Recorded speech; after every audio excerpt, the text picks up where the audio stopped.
Right now we have our colleague who was out there, our colleague who had canisters of tear gas thrown at them, both himself, our cameraman, and some other journalists. He also says live shots were fired at them. While he's here with us, Oge Ihimekwe, Oge, what happened when you went out? We saw you shouting, you and the cameraman. Yes, when we got there this morning, they found out that the security operative have sent the protesters out of that venue. So out of the stadium where they were supposed to gather. Exactly. So we were there to monitor to see if they are going to reconvene. So we're there monitoring. At the other side, the police, DSS, and the police and the civil defense, they were there at first. So later, it was the DSS that joined them and then some military men. So by the time they joined them, it was the DSS. They started firing the live ammunition. So we just have to run. Thank God that our driver was stationed at the point that he can easily come and pick us. So he drove to us. We ran. Even my cameraman, he fell. So he sustained injury. He had to go to the hospital to come and take some treatment. So that was when we're calling our driver, please move. They are firing at us. So we were able to get some clip because we were running. Was there any reason why they would have resorted to that? Exactly. If you look at the material, you will not see enough of the gathering per se.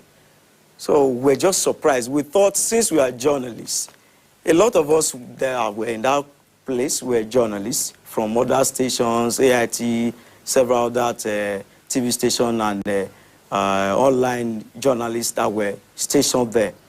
Did you identify yourselves? I do, yes. I was with my mic. And the other Somebody was carrying a microphone, definitely. I have my mic with me. I just had to ask that, just to be sure. Yeah. So I was actually standing to even take a report when the DSS mask say move with a gun like this. That was when my cameraman fell. So I have to run. Would you say that the intention of the DSS was to, stop the protest, to just disperse, let everybody go, let there be no protest in Abuja, because that's the only place that they've been allowed to protest? Is that the plan?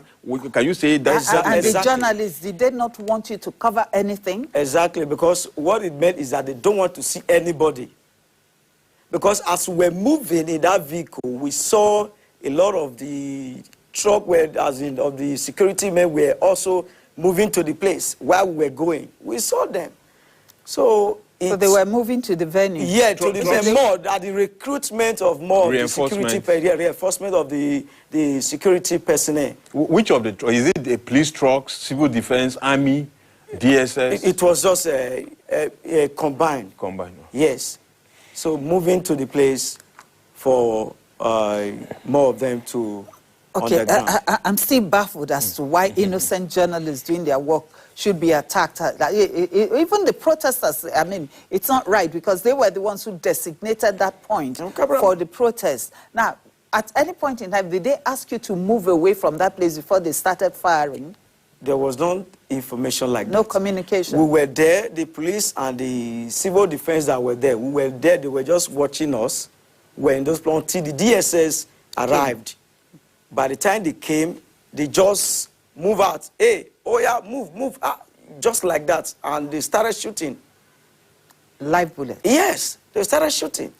I think the DSS certainly owes AIT and other stations an explanation over this action, and they owe the nation an explanation, because if you designated a place by a court injunction for protesters to gather and journalists had gone to that particular place, then there was absolutely no reason why journalists should be in danger while carrying out their legitimate duties at the right place.